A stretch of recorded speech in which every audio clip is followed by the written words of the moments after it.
और मुझे स्वयं इस चीज को लेकर के कि इतनी बड़ी आबादी के राज्य में 2 लाख करोड़ रुपए से हम यहाँ पर किन अवस्थापना सुविधाओं का विकास कर पाएंगे, गरीब कल्याणकारी कौन सी योजनाओं को आगे बढ़ा पाएंगे। हमने प्रदेश के रिसोर्सेस को बढ़ाए, यहाँ के राजस्व को बढ़ाने में और फिर प्रदेश के अन्य कार्यक्रमों को आगे बढ़ाने का कार्य किया। प्रदेश की बेहतर कानून व्यवस्था ने इसमें एक बड़ा योगदान दिया। विगत 4.5 पौने 5 वर्ष के अंदर उत्तर प्रदेश में एक भी दंगा न होना, उत्तर प्रदेश के अंदर चल रही तमाम उस प्रकार की विसंगतियों को जो उत्तर प्रदेश के विकास में और उत्तर प्रदेश में निवेश में सबसे बड़ी बाधा थी, उसे एक समयबद्ध तरीके से हम लोगों ने प्रदेश से दूर करते हुए निवेश के लिए निवेश मित्र पोर्टल गठित किया। आज देश के निवेश के लिए सिंगल विंडो प्लेटफॉर्म का यह देश का एक महत्वपूर्ण प्लेटफॉर्म तो बना ही है, जिसके माध्यम से हम लगभग 340 सेवाएं प्रदान कर रहे हैं। और मुझे बताते हुए प्रसन्नता है कि हमने 1 वर्ष के अंदर ही, सरकार गठन होने के 1 वर्ष के अंदर ही अपना पहला इन्वेस्टर समिट किया था, जिसमें हमें लगभग 5 लाख करोड़ रुपए के निवेश के प्रस्ताव प्राप्त हुए और इसमें से 3 लाख करोड़ रुपए से अधिक के निवेश प्रस्ताव आज उत्तर प्रदेश के अंदर जमीनी धरातल पर उतरते हुए दिखाई दिए हैं। या तो उनमें प्रोडक्शन प्रारंभ हो चुका है या उन पर तेजी के साथ निवेश प्रदेश के अंदर वर्तमान में भी चल रहा है। हमने कोरोना, इस वैश्विक महामारी कोरोना के दौरान भी प्रदेश के अंदर किसी भी प्रकार के इंफ्रास्ट्रक्चर डेवलपमेंट के या कंस्ट्रक्शन के वर्क को हमने बाधित नहीं होने। हमने वहाँ पे हेल्प डेस्क बनवाए, हमने वहाँ पर कोविड केयर सेंटर भी स्थापित किए। किसी भी औद्योगिक संस्थान को हम लोगों ने कोरोना कालखंड में भी बंद नहीं होने दिया। हाँ, सावधानियां जरूर बरती। वहाँ पे कोविड हेल्प डेस्क बने, वहाँ पे कोविड केयर सेंटर भी बने, कुछ वे संस्थान और कुछ राज्य सरकार उनको मदद करेगी और दोनों ने मिलकर के बेहतर परिणाम दिए, जिससे यहाँ पर जीवन और जीविका, प्रधानमंत्री जी की भावनाओं के अनुरूप जीवन और जीविका को बचाने में हमें बेहतर मदद मिली। उत्तर प्रदेश, ये वही उत्तर प्रदेश है जो 2017 के पहले देश के विकास में बाधक माना जाता था। ये वही उत्तर प्रदेश है जो 2017 के पहले गरीब कल्याणकारी योजनाओं में सबसे पीछे माना जाता था। लेकिन आज देश के अंदर चलने वाली केंद्र और राज्य सरकार की इन सभी योजनाओं में उत्तर प्रदेश अग्रणी भूमिका के साथ कार्य कर रहा है। चाहे वह जितनी भी ऐसी योजनाएं हैं, उन सभी योजनाओं को एक क्रमबद्ध तरीके से हम लोगों ने आगे बढ़ाया और विगत 5 वर्ष के अंदर प्रदेश के अंदर इंफ्रास्ट्रक्चर डेवलपमेंट ने भी एक नई गति पकड़ी है। गति और शक्ति एक दूसरे के प्रतीक है। अगर शक्ति है तो स्वाभाविक रूप से गति भी होगी, और गति है तो वह अपने आप इस बात को साबित करता है कि इसके पीछे शक्ति जरूर होगी। तो स्वाभाविक रूप से पीएम गति शक्ति इंफ्रास्ट्रक्चर डेवलपमेंट को एक समयबद्ध तरीके से आगे बढ़ाने का एक बेहतरीन माध्यम है, एक बेहतरीन प्लेटफॉर्म हम सब के लिए स्थापित करने जा रहा है। क्योंकि अक्सर होता क्या था, खासतौर पर राज्यों में ये देखने को मिलता था, इंफ्रास्ट्रक्चर डेवलपमेंट का कोई स्कीम बनी तो उसकी जो स्पीड होती थी वह कछुए और कभी कभी केंचुए की चाल से रेंगते हुए चलता था। स्वाभाविक रूप से उसके साथ जुड़ी हुई एजेंसियां और उसके साथ जो एक कॉकस जुड़ जाता था, वह उसकी स्पीड को न केवल बाधित करता था बल्कि उसके माध्यम से एक सामान्य नागरिक के जीवन को भी बाधित करता था, पूरी व्यवस्था को बाधित करता था। लेकिन अब इंफ्रास्ट्रक्चर से जुड़े हुए कोई भी प्रोजेक्ट बाधित नहीं होंगे और उसके कुछ उदाहरण उत्तर प्रदेश ने प्रस्तुत किए। अभी हाल ही में हम लोगों ने पूर्वांचल एक्सप्रेसवे राष्ट्र को समर्पित किया है। 340 किलोमीटर लंबा ये एक्सप्रेसवे लगभग 20 महीने के कोरोना कालखंड के दौरान इस एक्सप्रेसवे को बनाने में हमने सफलता प्राप्त की और प्रधानमंत्री जी के कर कमलों से हम लोगों ने इस एक्सप्रेसवे को राष्ट्र को समर्पित भी करवाया। यह उत्तर प्रदेश के पूर्वी अंचल को, जो आर्थिक रूप से कमजोर माना जाता था, उस क्षेत्र में वहां की अर्थव्यवस्था को एक नई गति देने में इसकी बहुत बड़ी भूमिका होने वाली है। क्योंकि एक्सप्रेसवे केवल आवागमन का माध्यम नहीं, बल्कि इसमें 7 स्थानों पर औद्योगिक क्लस्टर विकसित करने के लिए भी सरकार ने एक व्यापक कार्य योजना को आगे बढ़ाया है और उत्तर प्रदेश की इकोनॉमी को आगे बढ़ाने में इस प्रकार के इंफ्रास्ट्रक्चर एक बड़ी भूमिका का निर्वहन कर सकते हैं। उत्तर प्रदेश सरकार दूसरे एक्सप्रेसवे को दिसंबर तक पूरा करने जा रही है, जो हमारी बुंदेलखंड क्षेत्र को, जो औद्योगिक जो आर्थिक दृष्टि से प्रदेश का दूसरा सबसे पिछड़ा क्षेत्र माना जाता था बुंदेलखंड के सभी जनपदों को कवर करते हुए यह आगरा लखनऊ एक्सप्रेसवे को चित्रकूट के साथ जोड़ता है और दिसंबर तक हम इस एक्सप्रेसवे को भी पूरा करने जा रहे हैं। गोरखपुर लिंक एक्सप्रेसवे पर युद्ध स्तर पर कार्य चल रहा है। मेरठ दिल्ली 12 लेन का एक्सप्रेसवे आवागमन के लिए खुल चुका है। आज आप देखते होंगे, दिल्ली से आप मेरठ आना चाहते हैं, 3 साल 4 साल पहले अगर कोई जाता था उसको 3 से 4 घंटे लगते थे। आज आप जाइए दिल्ली से मेरठ, 45 मिनट के अंदर आप दिल्ली से चल करके मेरठ के अंदर आप अपने गंतव्य तक पहुंच सकते हैं। गंगा एक्सप्रेसवे, जो देश का सबसे बड़ा एक्सप्रेसवे बनने जा रहा है, 96% भूमि का अधिग्रहण हम लोग कर चुके हैं और इसी महीने प्रधानमंत्री जी के कर कमलों से हम इस एक्सप्रेसवे का शिलान्यास भी कराने जा रहे हैं। बलिया लिंक एक्सप्रेसवे, आप स्पीड देख सकते हैं, 1947 से लेकर 2017 तक उत्तर प्रदेश में 1.5 एक्सप्रेसवे बने थे, कुल 1.5 एक्सप्रेसवे, और 2017 से 21 के बीच में हम वर्तमान में 6 एक्सप्रेसवे पे कार्य कर रहे हैं, जिनमें से एक कंप्लीट हो चुका है, एक अगले माह पूरा होने जा रहा है, एक को हम 2022 के मध्य तक पूरा कर लेंगे और शेष दिल्ली मेरठ एक्सप्रेसवे पूरा हो चुका है और शेष एक्सप्रेसवे पर भी युद्ध स्तर पर कार्य चल रहे हैं, जिनमें से 5 को राज्य सरकार अपने रिसोर्सेज से बना रही है और एक पर भारत सरकार ने योगदान दिया है। एयर कनेक्टिविटी, यह वही उत्तर प्रदेश है। 24 से 25 करोड़ की आबादी के लिए हमारे प्रदेश में केवल 2 एयरपोर्ट फंक्शनल थे, एक लखनऊ का और एक वाराणसी का। आज हमारे पास पिछले 5 वर्ष के दौरान हमने 9 एयरपोर्ट फंक्शनल किए हैं।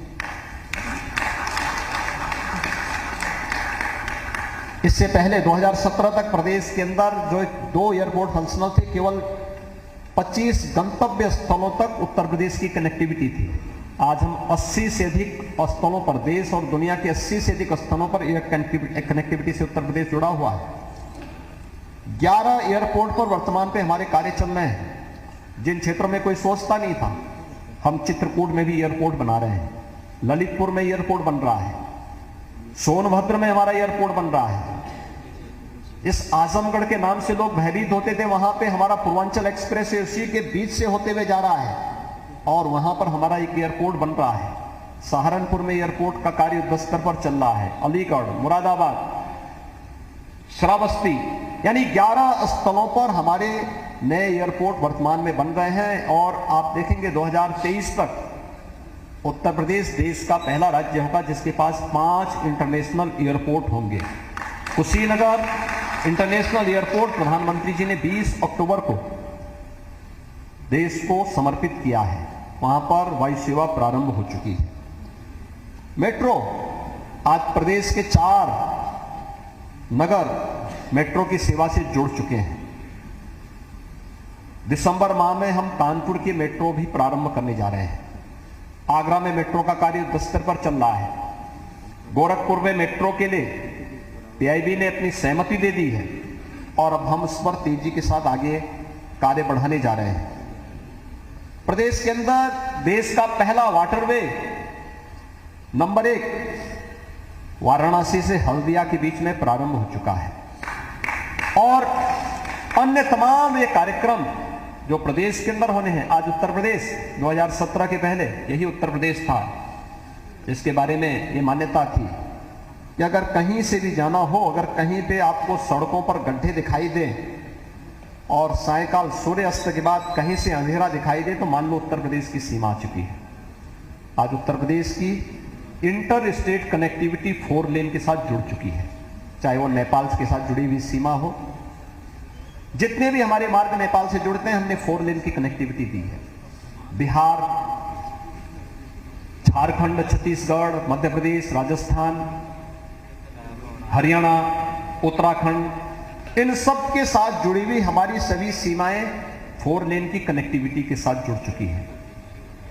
प्रदेश के हर जनपद मुख्यालय को 4 लेन के साथ जोड़ा गया है। प्रदेश के हर तहसील मुख्यालय को और विकासखंड मुख्यालय को 2 लेन की कनेक्टिविटी दी गई है। विद्युत की आपूर्ति हम ग्रामीण क्षेत्र में भी 16 से 18 घंटे की विद्युत की आपूर्ति कर रहे हैं और इस माह से हम लोगों ने प्रयास कर रहे हैं कि प्रदेश के अंदर गांव हो या शहर सभी जगह 24 घंटे की विद्युत की आपूर्ति हम प्रदेश के अंदर अनवरत करेंगे और यह उत्तर प्रदेश आज इस प्रक्रिया को पूरे युद्ध स्तर पर उतारने का कार्य कर रहा है।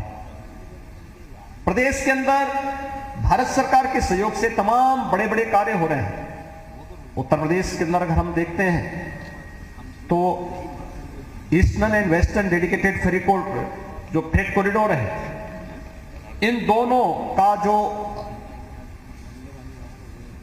मिलन है उत्तर प्रदेश के ही दादरी के बोड़ाकी में, ये दोनों प्रदेश के अंदर मिलते हैं। लॉजिस्टिक हब बनाने की एक बड़ी कार्य योजना को लेकर के भारत सरकार के सहयोग से हम वहां पे आगे बढ़ रहे हैं।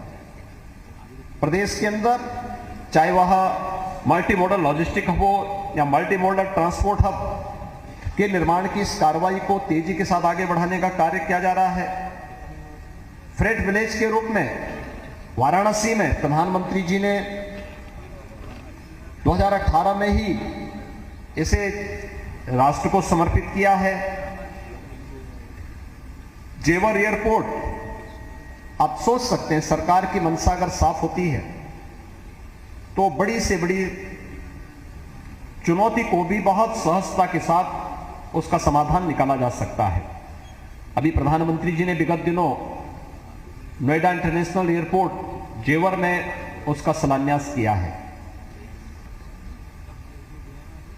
यह एयरपोर्ट जब बनेगा तो एशिया का सबसे बड़ा एयरपोर्ट होगा और यह एयरपोर्ट हम वहां पे बना रहे हैं जहां पे आज से 7-8 वर्ष पहले भट्टा पारसोल की घटना घटित हुई थी, जहां किसान मारे गए थे, जहां पर तमाम बड़े बड़े विवाद हुए थे। महीनों तक मीडिया की सुर्खियों में चित्र बना हुआ था, आवागमन बाधित था। वहां पर हम लोग अपने देश का सबसे बड़ा एयरपोर्ट बना रहे हैं और आप आश्चर्य करेंगे, कोई आंदोलन नहीं, एक भी किसान असंतुष्ट नहीं और मुआवजा भी उन किसानों को 4 गुना नहीं दिया गया। ग्रामीण क्षेत्र दुगने मुआवजे में उन्होंने सभी ने अपनी लैंड को मुख्यमंत्री आवास पर आकर के समर्पित किया, रजिस्ट्री किया है। 3500 एकड़ लैंड उन्होंने पहले चरण में दे दिया, 5000 एकड़ लैंड को अभी वे हमें समर्पित करने वाले हैं। संवाद की बहुत बड़ी ताकत होती है। शासन और प्रशासन संवेदनशील तरीके से अगर जनता के साथ संवाद बनाती है तो बड़ी से बड़ी समस्या का समाधान हो सकता है। जेवर एयरपोर्ट ने गंगा एक्सप्रेस वे जो मेरठ को प्रयागराज से जोड़ने के लिए प्रदेश के अंदर बनाया जा रहा है, इसको या पूर्वांचल एक्सप्रेस वे को बनाते समय हम लोगों ने इस अनुभव को बहुत नजदीक से महसूस किया है। एक जनता के साथ संवाद हो, और तकनीक का बेहतर उपयोग अगर हम कर लें तो स्वाभाविक रूप से भ्रष्टाचार मुक्त व्यवस्था में संवेदनशील प्रशासन उस बड़ी से बड़ी चुनौती को बड़ी सहजता के साथ अपने साथ जोड़ने में सहायक हो सकता है। और उत्तर प्रदेश के अंदर चल रहे इंफ्रास्ट्रक्चर से जुड़े हुए ये सभी कार्य इस ओर हम सब का ध्यान आकर्षित भी करते हैं कि इन कार्यक्रमों को हम इस रूप में आगे बढ़ाने का कार्य कर सकते हैं। प्रदेश के अंदर अन्य तमाम बड़े ऐसे कार्य चल रहे हैं जिन कार्यक्रमों के माध्यम से उत्तर प्रदेश तेजी के साथ यह अभियान आगे बढ़ा सकता है। अमृत मिशन के अंतर्गत या फिर स्मार्ट सिटी मिशन के अंतर्गत ही अगर आप देखेंगे देश के अंदर 100 स्मार्ट सिटीज में 10 उत्तर प्रदेश की है, लेकिन हमारे जो म्युनिसिपल कॉरपोरेशन थे वह 17 थे, तो शेष 7 को उत्तर प्रदेश शासन अपने स्तर पर स्मार्ट सिटी मिशन के साथ जोड़ करके उनमें वही हम लोगों ने मॉडल उसको लागू किया है जो स्मार्ट सिटी मिशन का है, और उन पर उत्तर प्रदेश सरकार अपने स्तर पर कार्य कर रही है। और यही कारण है कि हम लोगों ने कन्वर्जेंस का सहारा भी लिया और इसलिए भारत सरकार के स्मार्ट सिटी मिशन में उत्तर प्रदेश को एक सर्वश्रेष्ठ राज्य के रूप में भी चयन किया गया। हमारे 60 शहर अमृत योजना से आच्छादित है और इस पर तेजी के साथ वर्तमान में कार्य प्रदेश के अंदर चल रहा है। डिफेंस कॉरिडोर के 6 नोड जो प्रदेश के अंदर प्रधानमंत्री जी ने चिन्हित किए थे उनमें लखनऊ, कानपुर, अलीगढ़, आगरा, झांसी और चित्रकूट, इन सभी नोड पर हम लोगों के पास पर्याप्त लैंड बैंक है। अलीगढ़ में 12,000 करोड़ रुपए के निवेश के कार्यक्रमों को प्रधानमंत्री जी के कमलों से प्रारंभ भी किया जा चुका है। अभी झांसी में 19 नवंबर को प्रधानमंत्री जी का आगमन हुआ था। झांसी नोड में भारत डायनेमिक्स लिमिटेड के एक यूनिट का शिलान्यास प्रधानमंत्री जी के करकमलों से संपन्न हुआ। देश की ब्रह्मोस नेक्स्ट जनरेशन की मिसाइल के निर्माण की कार्रवाई लखनऊ के लिए यहां पर 200 एकड़ लैंड हम लोगों ने पहले ही इस मिशन के लिए उपलब्ध करवा दी और इस पर युद्ध स्तर पर कार्य चल रहा है। हमारे पास अन्य तमाम प्रकार के इंफ्रास्ट्रक्चर है। हेल्थ इंफ्रास्ट्रक्चर में आप देखेंगे ये उत्तर प्रदेश 1947 से 2017 के बीच में केवल 12 मेडिकल कॉलेज बना पाए थे और 2017 से लेकर के अब तक हम लोग 33 मेडिकल कॉलेज वर्तमान में बना रहे हैं, जिनमें से 17 मेडिकल कॉलेज हम लोग विगत वर्षों में प्रारंभ कर चुके हैं और शेष मेडिकल कॉलेजेस पर हमारे युद्ध स्तर पर कार्य वर्तमान में चल रहे हैं। यानी वर्तमान में हम 75 में से हमारे 59 ऐसे जनपद हैं जहां पर एक न एक मेडिकल कॉलेज है। जो 16 जनपद बचे हैं उन 16 जनपदों के लिए हम लोगों ने अब पीपीपी मोड पर एक नई स्कीम निकाली है। प्रधानमंत्री स्वास्थ्य सुरक्षा योजना की तर्ज पर राज्य सरकार वहां पर निवेश की उन तमाम संभावनाओं को भी आगे बढ़ा रही है, जिससे हर जनपद में अपना एक मेडिकल कॉलेज हो और विशेषज्ञ स्वास्थ्य की सुविधाएं हम लोग वहां पर उपलब्ध करवा सकें। प्रदेश में इस दौरान 2 एम्स भी बनकर के तैयार हुए हैं। गोरखपुर एम्स अभी परसों 7 दिसंबर को प्रधानमंत्री जी के द्वारा उसे राष्ट्र को समर्पित किया जाएगा।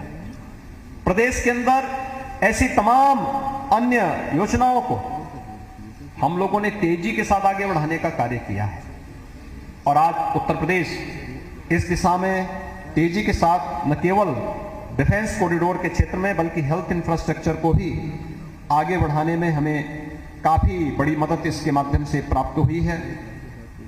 राज्य सरकार ने,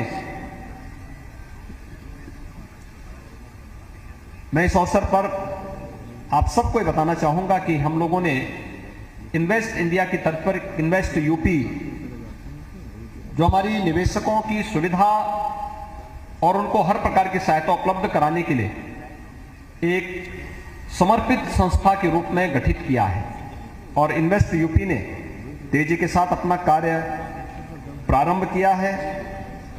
अंतर विभागीय समन्वय की दृष्टि से भी पीएम गतिशक्ति एक महत्वपूर्ण प्लेटफॉर्म साबित होगा, इसमें कोई संदेह नहीं होना चाहिए। और हम लोगों ने अंतर विभागीय समन्वय के माध्यम से हमारा जो सिंगल विंडो प्लेटफॉर्म से जुड़ा हुआ निवेश मित्र पोर्टल है, उसके कार्य की स्पीड को और उसके कार्य की गति को भी हम लोगों ने बहुत नजदीक से महसूस किया है।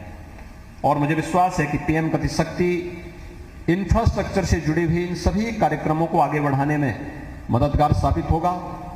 एक बार फिर से मैं आज यहाँ पर नॉर्दर्न पीएम गति शक्ति नॉर्दर्न जोन कॉन्फ्रेंस के इस कार्यक्रम में अपने योग्य मार्गदर्शन के लिए माननीय अश्विनी वैष्णव जी का, श्री देवो सिंह चौहान जी का हृदय से धन्यवाद देता हूं। और आप सभी महानुभावों का मैं एक बार फिर से प्रदेश की राजधानी लखनऊ में आगमन पर हृदय से स्वागत करता हूं और विश्वास करता हूं कि आप सब अपने अनुभव का लाभ और प्रदेश शासन को इस दिशा में क्या कुछ प्रयास करने हैं, इन सभी को आपस में अपने अपने प्रेजेंटेशन के माध्यम से हम पर उपलब्ध कराएंगे। हमें आप सबके अमूल्य सुझाव का हम स्वागत करेंगे और मुझे विश्वास है कि हम मिलकर के प्रधानमंत्री जी की मंशा के अनुरूप भारत को दुनिया की सबसे बड़ी अर्थव्यवस्था के रूप में आगे बढ़ाने में हम सभी राज्य मिलकर के भी उसमें अपना अपना योगदान देंगे। आप सबके प्रति मेरी शुभकामनाएं। धन्यवाद। जय हिंद। बहुत बहुत धन्यवाद माननीय, आपके आशीर्वचन और मार्गदर्शन से जो हमें निरंतर आगे बढ़ते रहने की प्रेरणा देते रहेंगे। और इसी कड़ी में अब हम एक लम्हा लेना चाहेंगे मंचासीन आदरणीय मुख्य अतिथि महोदय और हमारे समस्त सम्मानित अतिथियों का धन्यवाद देने के लिए, उनका आभार व्यक्त करने के लिए। तो मैं अनुरोध करना चाहूँगी बेहद आदर के साथ श्री ए.के. मित्तल जी से, सदस्य डिजिटल संचार आयोग दूरसंचार विभाग के, आपकी जोरदार तालियों के मध्य वे आदरणीय मुख्य अतिथि महोदय को एक स्मृति चिन्ह भेंट करें हम सब की ओर से और उनका आभार व्यक्त करें। जोरदार तालियां हो जाएं उत्तर प्रदेश के यशस्वी माननीय मुख्यमंत्री जी आदरणीय श्री योगी आदित्यनाथ जी के लिए। मैं श्री ए.के. मित्तल जी से पुनः अनुरोध करती हूं कि वे आदरणीय श्री सतीश महाना जी को एक स्मृति चिन्ह भेंट करके उनका आभार व्यक्त करें। आपकी निरंतर तालियों के मध्य बहुत बहुत धन्यवाद माननीय। और पुनः ए.के. मित्तल जी से हम अनुरोध करते हैं कि वे श्री धर्मवीर प्रजापति जी को एक स्मृति चिन्ह भेंट करके हम सब की ओर से उनका आभार व्यक्त करें। धन्यवाद माननीय। अब मैं अनुरोध करती हूँ श्री संजय कुमार मित्तल जी, वरिष्ठ उप महानिदेशक उत्तर प्रदेश LSA दूरसंचार विभाग के, वे आदरणीय श्री राजेंद्र कुमार तिवारी जी का आभार व्यक्त करें एक स्मृति चिन्ह भेंट करके। और मैं पुनः श्री संजय कुमार मित्तल जी से अनुरोध करती हूँ कि वे श्री टी.पी. सिंह जी को एक स्मृति चिन्ह भेंट करके उनका आभार व्यक्त करें। और अनुरोध करते हैं श्री संजय कुमार मित्तल जी से कि वे श्री ए.के. मित्तल जी को एक स्मृति चिन्ह भेंट करें और हम सब की ओर से उनका आभार व्यक्त करें। अनुरोध करते हैं पुनः श्री संजय कुमार मित्तल जी से कि वे अब श्री अरविंद कुमार जी को एक स्मृति चिन्ह भेंट करें। बहुत बहुत धन्यवाद माननीय। और इसी कड़ी में अब अनुरोध करते हैं श्री अरविंद कुमार जी से, अपर मुख्य सचिव औद्योगिक विकास उत्तर प्रदेश, आपकी जोरदार तालियों के मध्य के वो धन्यवाद ज्ञापित करें।